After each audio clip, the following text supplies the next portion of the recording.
Hi you guys, Latoya here. Welcome to my crafty space. I just made a super cute Valentine's Day card, but I have to edit that video. So I decided to answer a question that Linda B, hi Linda, asked me in my last video. So Linda asked a two-part question. I'm just going to answer one part of it and then I'll answer another in a different video just to keep this nice and concise. So Linda asked me, how do I maintain or keep a small craft space? Well, I think that question should also be, what did I wish someone would have told me when I first started creating? Because it would have saved me so much time and so much money, but I just didn't have like a crafty mentor and I really wish I did. In today's video, I'm just going to talk about 5 points. There are more, but I can go over those in future videos, but I'm just going to go over 5 points that have influenced me to keep a small craft space. All right, so number 1, literally be realistic. Now, I've been crafting for over 10 years. I started out with scrapbooking and then I went into card making, and I do want to get back into scrapbooking, but right now card making is just faster, as if you don't know, I do have a full-time job and a part-time job, and I'm also in school. So I'm just really busy. You know, girls gotta do what girls gotta do. Financial security is very important to me. So anyhow, but I'm not like rich or anything, but I'm trying to get there. Being realistic is one of the things that I wish someone would have told me.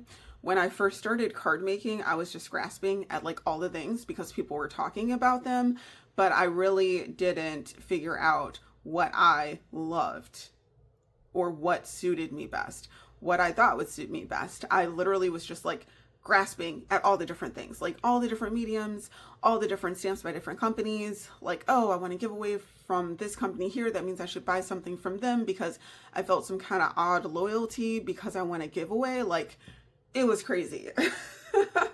So starting off, you cannot buy something if you do not have money for it.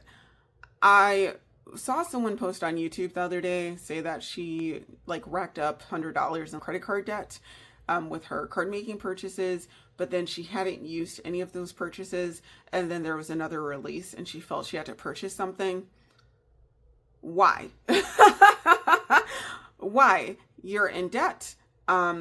These companies aren't paying you, but you feel obligated to purchase, but you feel terrible because you have things you have not played with, and technically you've lost money because you haven't used those things.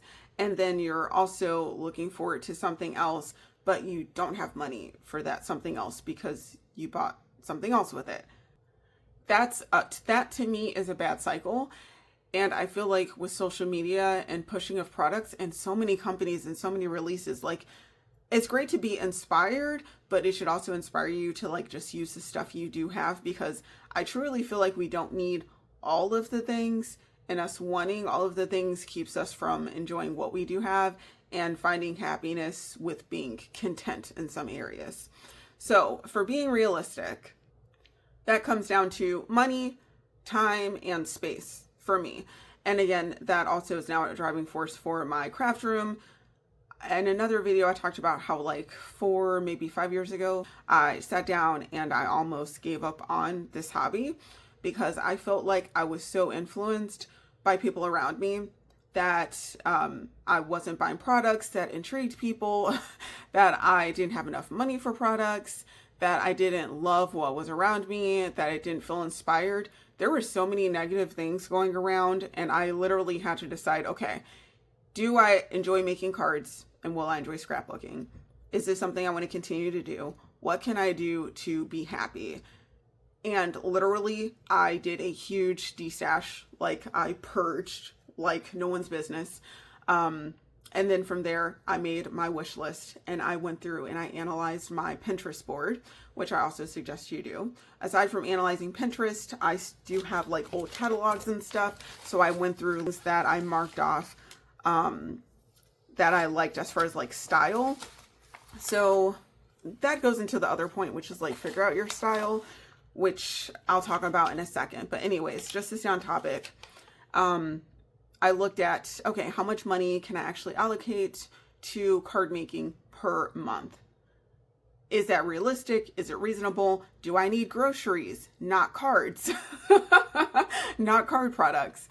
How much time do I actually have to commit to this hobby? And like I said before, I am working 2 jobs, I'm in school, and I have 2 cats. I don't really have much of a social life, but I'm trying to get there. But I'm also like exercising and cooking. Like all those things take time, and I needed to figure out a way to make me have time in my crafty space. And that was, okay, if I'm organized, that frees up time because I'm not doing the same thing repeatedly, such as I'm not going through paper scraps repeatedly. I'm not trying to color coordinate my Copics, or I'm not going through my stamps 50 million times because I have all my dog stamps in different areas. And then space. What kind of space do I have to work with? Okay, can I actually afford to get these stamps here, or do I need to get rid of something or try to sell it so that I can make space? And again, these are all the things that no one told me about when I first started scrapbooking or card making, because I had nothing. So the goal was to get something without any thought whatsoever. However, money is important. You shouldn't go into debt for a hobby unless you're getting something back that can cover that cost. But if you can't truly afford it, it's literally just not worth it, because so many people are struggling. And, you know, like I said, I'm just now getting to a better place, but you know, I used to be poor. So yeah, that's a whole nother thing. So money, time, space, be realistic with those. It is huge. The next thing is figuring out your style, like I hinted at. Now this also could have saved me so much time and money. Like I said, I did a huge purge because I owned so many stamps that I liked, but not that I loved, and not that suited me, but suited other people. But I wasn't crafting for those people. So example, I'm not going to buy a whale stamp set when I love whales in real life, but I don't want to stamp out a whale and color it and be like, oh, look how pretty. Like, no, I don't care. Like, I'd rather color a candy apple and marvel at that and post that somewhere. No, I need to, and if you haven't, you should figure out your style. Now, like I said, I didn't have any real guidance or mentoring when I first started, and one of the things that I learned to do was I went onto Pinterest, and I advise you guys do this too. Save at least 200 pins. Like literally, if you love something, save it. Save it. Not if you like it, if you love it. And you know that feeling you get when you love something. And then when you're done, and if you have any catalogs too, I also say go through catalogs. Like I have here, I save as many catalogs as I can, but I'll mark off like things that I love. And then once you go back and look at all of those things, you should see a pattern. Whatever is dominant, whatever the dominant pattern is, buy one of those stamp sets or one of those die sets. And before you also do that, you want to think about mediums. So the next thing is figuring out what medium you love, because that's also very important. So before you go on to purchase anything, you can take that a step further by analyzing what technique was used to get that final product that you admire in all of those pins or the catalogs that you've looked at. Now, this might be a bit harder because you might actually need to practice with those mediums. And when I say mediums, I mean like colored pencils, Copic markers, watercoloring. Watercoloring, I would say, is the easiest out of everything. Runner up would be, honestly, I can't say because Copic coloring and colored pencils they require a skill. So watercoloring, I feel, is like the easiest, but there's another thing I wish someone would have told me. This is like a little slid in 6th point, but I wish someone would have told me it takes time to learn the skill of coloring, of how to tackle a medium. You can just take a marker and just put it to paper if you want. However, if you want it to look like some of those artists' outcomes, you might need like 2 other colors, and you might also need a colored pencil, or to add some highlight with like a white pencil. You might need to flick a certain way, and then there's also shading. So another thing I wish someone would have told me is look into the medium that you want to purchase to make sure it's something that you're going to be happy with. Now, sometimes it takes some pain to get to happiness, just so you know. You might be frustrated a bit. Sometimes I'm frustrated with Copic coloring, but I learn from the difficulty. and it's made me a better Copic colorer. Analyze, go through your Pinterest, your catalogs, find some things that you literally love, and then go ahead and purchase them also with the medium in mind. Now, another thing to think about with a purchase too is this item versatile? Can you use it numerous ways? These are some stamps from my collection. If you don't know, I have 2 bookshelves full of stamps because that's my primary card making style. So one thing you will notice, how I mentioned go onto Pinterest or catalogs to see what style, what things suit you, what you love. If you look at all of these things here, the style across the board is kind of similar, except when it comes to like these Catherine Pooler and Lawn Fawn, this style is drastically different, but I do love these styles too. I love these for coloring, and these are great. Now that aside, all of these are like different, you know, companies that I purchased from. I am not a loyalist when it comes to companies. No one is paying me, no one is gifting me things. I literally purchase all of these things because I love them.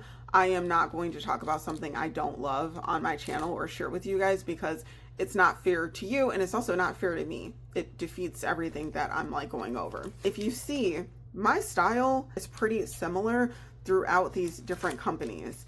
And sometimes the different companies, you know, the companies will come up with different styles because they have different artists, but I always gravitate towards like almost the same.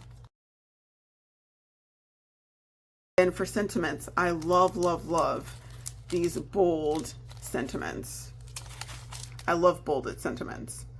And I think they have like a typewriter font. I have typewriter font also. And then even for Stampin' Up, like this here, kind of similar. Really nice. But yeah, so I do practice what I preach, if you can't tell. All right, so after figuring out your style, figuring out your medium, and also, you know, being realistic, you also want to just avoid overconsumption. So like I said, when I first started card making, the goal was to just to consume, get. I primarily had so many like stickers, puffy stickers, just consumables. And I bought more than one because what if I use this one sticker package up? Well, I need another one just in case. So I was buying duplicates, which also pushed me towards stamping. Because you guys, I spent so much money. I still have a tote. I'm going to do a giveaway. If you've made it this far, just know a giveaway is coming. I don't even know if people will want them, but I'd rather give it away before I throw it away. But I was holding on to these due to sentimental reasons. I have a whole bin of different stickers that I've kept over the years that I was gifted. And it's just expensive to buy duplicates of consumables that once you use them, they're gone forever. That's why I'm now into stamps, because stamps, you can use these repeatedly and you literally have them until they disintegrate, or I mean, they should last my lifetime, definitely. Like something terrible would have to happen for these to get ruined. And the worst thing that's happened to a set of photopolymer stamps that I've had was they yellowed, but that's it. And that's not all of them. Like it's one set that yellowed so far out of the ones I've gotten. And I do have some rubber stamps too, because I love rubber stamps. I think rubber stamps are also great. I don't think either of these are rubber stamps, but I do have some rubber stamps. So getting back on topic, avoiding overconsumption. So I feel like owning too many things is not always a good thing. It can stifle your creativity. You can feel like you literally have that overabundance. So you feel like you need to use all the things, which can also, again, stifle your creativity. Organizing these things, like if you're not organized, if you don't have a system, that's going to rob you of time because you're doing the same thing repeatedly, the same thing every day. Like seriously, time yourself. If you're not organized in one area, I would like you to time yourself for a week or whenever you're in your crafty space and see how much time you've put into that over 7 days, doing the same thing over and over because you're not organized. So for example, if your Copics aren't organized or whatever medium you have, how much time do you spend shuffling through trying to look for something? Or like your stamps, if you have stamps and they're not organized by like theme or category or whatever, how much time do you spend just looking? That's your life. You only live once. Just get organized. Just get organized and then be done with it. So then you can actually have time to create and enjoy what you're doing. And then if things get a bit disheveled, okay, put time away, you know, in like 4 or 5 months so you can spend 20 minutes getting back organized. So then you can reclaim your future time by not dealing with a mess. Like I said, when I first started creating, it was just all about getting things, but there was no real rhyme or reason or organization or versatility there. And it was just me owning something because somebody else owned it. And that's it. And it made for some ugly cards too. I'm going to be like 1000% honest. I found one of my old cards recently. I'll bring it out to share with you guys, but it literally was ugly. So anyhow, overconsumption can just lead to, you know, a crowded space. It can lead to you just feeling like a hoarder and uninspiring you. So it also robs you of money. Do you need everything? Can you use something else you have to get the same thing? Like, oh, there's a Valentine's Day release. Okay, super. Look through it. Save whatever you think you would want to purchase. Now, do you own something similar that you can use to make a creation that you thought you would use that item for? That's crafting. That's creativity. That's the whole purpose of us doing what we're doing, right? Or not. I could be wrong by the thing. I mean, if that's what you want to do. Last but not least, if you do love everything, just narrow it down. Narrow it down. That's how my space is so organized and small. I realize that stamping is the best for me as far as my budget and sanity. I don't feel like I have to buy duplicates, although I have made a mistake in the past, and that was due to lack of organization. And I'm just going to use this bin here as an example. So for myself, when I was taking a look at whether or not I want to continue with this hobby, I needed to narrow it down. I give the example with whales. I don't like whales, so I'm not going to purchase whale stamp sets. I love Valentine's Day, birthdays, Christmas, pies, donuts, autumn, like cakes, cookies. Those are Easter, like those are my things. But within those categories, I have to narrow down even further. Like, what exactly do I love? Like Easter, I love a certain type of bunny, or I like Peeps. Okay, I'm not going to buy all the bunnies because my style, going back to a different point, not all the artists draw bunnies that I'm going to be drawn to. Same goes for instance, pies. So many companies come out with like pie stamps and dies, but that does not mean I need to own all of them. So here we go. I think these are some of the ones I have. So I do not, what is it? They're, I think, oh, Paper Tree Inc. They came out with a pie die set. Guess what?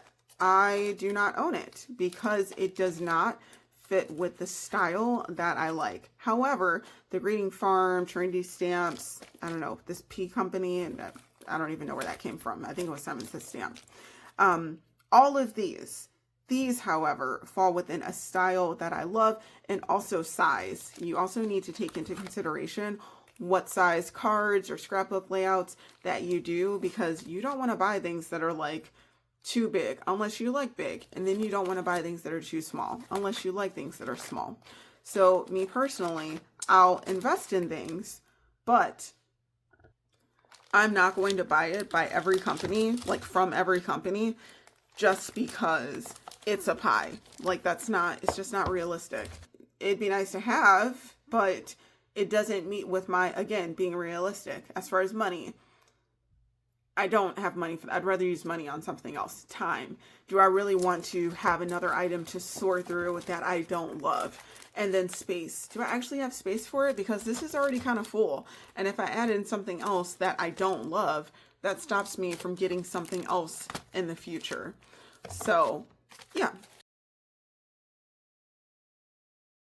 I think that's the extent of my pie collection. But all of those, I love. Love, love, love. All right, so I think I did enough show and tell for you guys, and I hope that this was beneficial in some way for you all.